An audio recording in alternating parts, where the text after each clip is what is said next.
Well, we've got Alice pretty quiet. We're just going to touch on a few things. We're going to teach her to steer. We've got good ground manners on her. She's saddled. She's doing really good. We're just going to teach her how to steer. Now what we're going to do to get that started is we're going to use a lunge line, and we're going to drape this lunge line across her neck, and we're going to snap it to the offside rein. So in this case, her right ring on the snaffle bit. So right here, but on the right hand side. Now this is called a turn over the cantle board, and it's a great way to teach your colts to steer.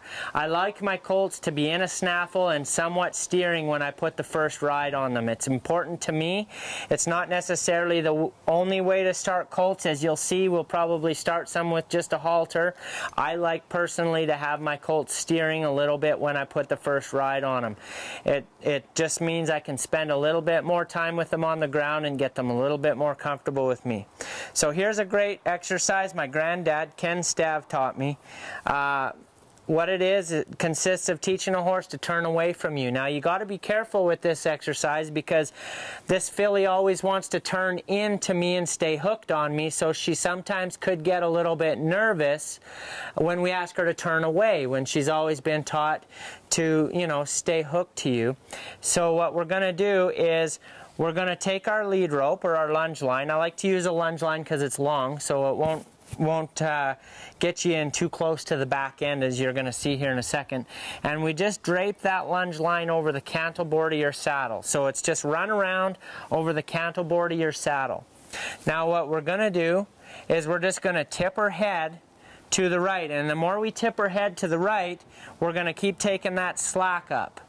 Okay, so if she brings her head right around, you can see my right arm's taking that slack up, okay?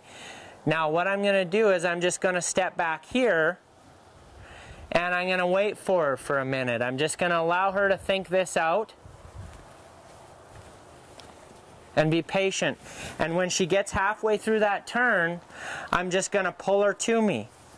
Now, you want to be careful when you're doing this exercise, because if some horses want to fight a little bit, that bridle, you got to be really patient, because they could rear up because of that pressure in their mouth that they haven't felt very much before.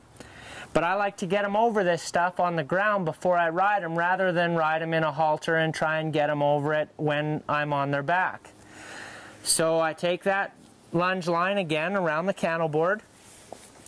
I tip her head to the right, and I take the slack up as I'm doing it. And then I sit and wait. As she gets through that turn, you can cluck to them, or if they stand there idle without doing anything, you might have to get the wheels turning by clucking. Now we're going to switch sides. I like to go over the head each time. I like to go over the head with that lunge line, because it gets these colts used to me bringing my hand over their head and over their ears, which will help when I go to bridle this horse every day. It's going to help her get used to that. Now, you know, when we started her, she didn't like her head being touched, and she's getting over it now. So we're going to run this lunge line over the cantle board once again. I don't want to stick my arm through this lunge line, so I just got a hold of it. I'm going to tip her head to the left, step back, because if she turns, I don't want to get hit by her hip. Let her think about it, and pull her halfway through that turn, okay? We'll do one more turn here to the left. I'm going to run over her the top of her head. Now if they start to anticipate turning when you're standing here, you may have to grab this rein and hold on to it, because you don't want them to turn before you've asked them to turn. But we're just trying to get her used to feeling that bridle in her mouth. Now what we're going to do is take the slack up. We're going to push her neck and head around to the right, take that slack up, and wait. And pull her the last half of the way through that turn. You can ask her for a little bit more. And that's a great little maneuver that Ken Stav taught me, called turning over the cantle board.